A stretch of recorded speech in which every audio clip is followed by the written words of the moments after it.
샬롬, 성사감리교회 사순절 빅리드 프로젝트 29일차입니다.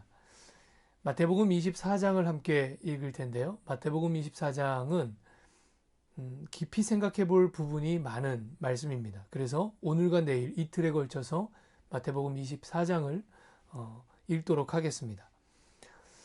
24장은 이렇게 시작이 됩니다. 예수님께서 성전에서 나오시죠. 그때 제자들이 그 뒤를 따라 나왔는데 오늘 말씀을 가만히 보면 그냥 단순히 뒤를 따라 나온 것은 아니었습니다. 제자들이 어떤 마음과 어떤 목적을 가지고 예수님의 뒤를 따라 나왔습니다. 이렇게 기록되어 있습니다. 성전 건물들을 가리켜 보이려고 나오니. 성전 건물들을 가리켜 보이려고 뒤를 따라 나왔다는 것이죠. 제자들의 의도가 뭐였을까요? 성전을 가리켜서 보이려고 따라 나섰다 하는 이 말씀이 이런 뜻일 것입니다.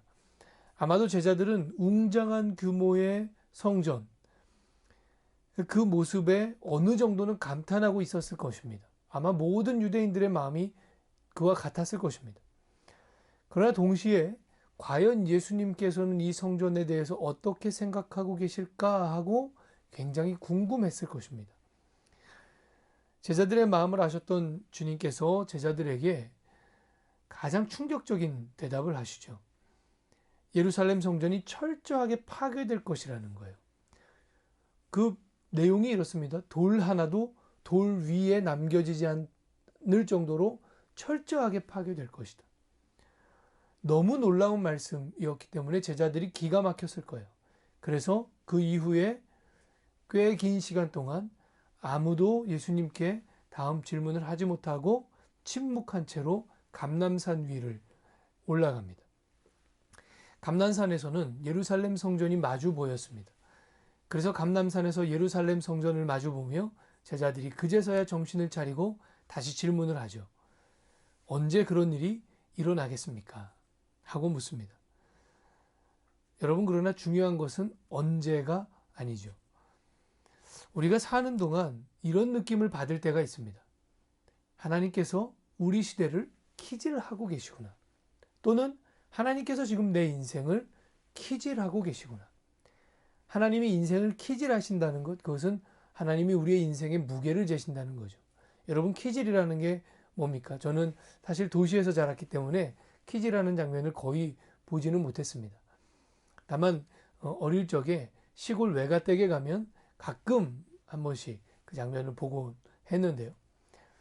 알곡과 쭉정이를 전부 키 위에 올려놓고 바람이 불 때에 그 바람에다 대고 이것을 털죠.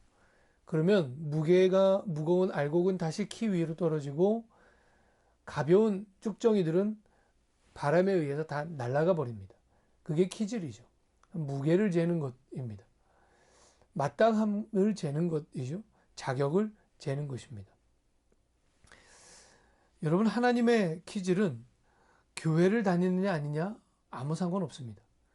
때때로 하나님께서 모든 인생을 향하여 키질을 하시죠. 저도 지금까지 살면서 여러 차례 하나님이 지금 내 인생을 키질하고 계시구나 하고 느낄 때가 있었습니다. 우리가 키질을 느끼는 대표적인 순간은 어떤 큰 사건이 일어날 때입니다. 개인의 인생에 어떤 큰 사건이 일어났을 때, 또는 공동체에 아니면 나라와 민족에 어떤 큰 일이 일어났을 때, 그럴 때 키질을 느끼죠. 예루살렘 성전이 파괴되는 것, 대표적인 키질이 일어나는 사건 아니었겠습니까? 물론 우리가 이 장면에서, 우리가 이런 대목들에서 예리하게 생각할 문제가 있습니다. 하나님이 그 민족을 키질하기 위해서 예루살렘 성전을 파괴하시는 것은 아닙니다. 하나님이 어떤 민족을 키질하기 위해서, 어떤 인생을 키질하기 위해서 불행을 일으키거나 전쟁을 일으키시는 것은 아닙니다. 그러나 인간들이 어떤 큰 일을 벌일 때, 어떤 충격적인 일을 인간들이 일으켰을 때 하나님의 키질도 그때 동시에 시작된다는 사실입니다. 하나님의 키질이 시작될 때 중요한 게 뭘까요?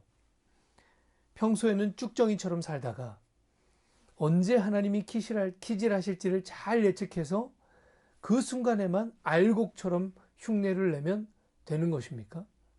전혀 그렇지 않죠. 24장의 말씀을 잘 읽어보시기 바랍니다. 주님이 우리에게 가르치고 계신 것은 때를 잘 알아차려야 한다는 것이 아니죠. 언제인지를 잘 알아야 한다는 것이 아닙니다. 언제든지 그때를 준비하라는 것입니다. 언제 하나님의 기질이 시작된다 해도 괜찮도록 알곡으로 살아가라는 것입니다. 여러분, 우리가 이 시대에 알곡으로 살 수 있게 되기를 주님의 이름으로 부탁을 드립니다. 저는 특별히 이번에 24장의 말씀을 묵상하면서 마음 깊이 다가온 말씀이 있었습니다. 12절과 13절의 말씀입니다. 불법이 성함으로 많은 사람의 사랑이 식어지리라. 불법이 성함으로 많은 사람의 마음속에 사랑이 식어질 것이라는 주님의 말씀이 얼마나 마음 아프게 다가왔는지요. 또 얼마나 마음을 뜨끔하게 했는지 모릅니다.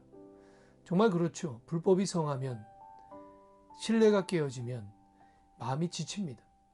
마음이 지치면 사랑이 식습니다. 오늘날 우리 시대에 사랑이 식어가고 있는 이유가 바로 여기에 있지 않겠습니까? 여러분, 해법이 무엇일까요? 13절입니다. 그러나 끝까지 견디는 자는 구원을 얻으리라. 여러분, 끝까지 견디는 자, 사랑이 식어지는 이때에 끝까지 견디어 그 사랑이 식지 않도록 하는 사람, 하나님이 그들에게 구원을 주시겠다는 것입니다. 예수님께서 그들은 끝까지 그 구원의 길을 걸어갈 것이라고 말씀하고 계신 것입니다. 여러분, 이게 그리스도인이 이 사랑이 식어져가는 시대를 살아가는 지혜가 아니겠습니까? 그리고 이것이 알곡의 삶이지 않겠습니까? 오늘 하루도 뜨거운 사랑을 마음속 깊이 간직하고 그것이 식지 않도록 끝까지 견디는 저와 여러분 되시기를 주님의 이름으로 축원합니다. 기도하겠습니다. 아버지 하나님, 세상 모두 사랑 없어 냉랭해졌습니다. 곳곳마다 사랑 없어 탄식 소리뿐입니다. 불법에 지친 사람들은 사랑할 여력이 없어 신음하고 있습니다. 정말로 난리와 난리의 소문이 무성합니다. 끝까지 견뎌 사랑하는 우리 성사교회가 되게 하옵소서. 예수님의 이름으로 기도합니다. 아멘.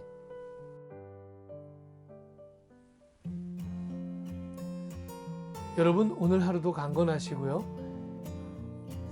하루속히 이 코로나19 사태가 잘 진정이 되고 정리가 돼서 우리가 빨리 모여서 다시 예배드리고 기쁨으로 교제할 수 있기를 기대하고 있습니다. 그날이 빨리 오게 되기를 바랍니다. 다 같은 마음이신 줄로 믿습니다. 오늘도 주님이 우리에게 이렇게 말씀하십니다. 당신은 아바의 사랑받는 자녀요, 아바의 기쁨입니다.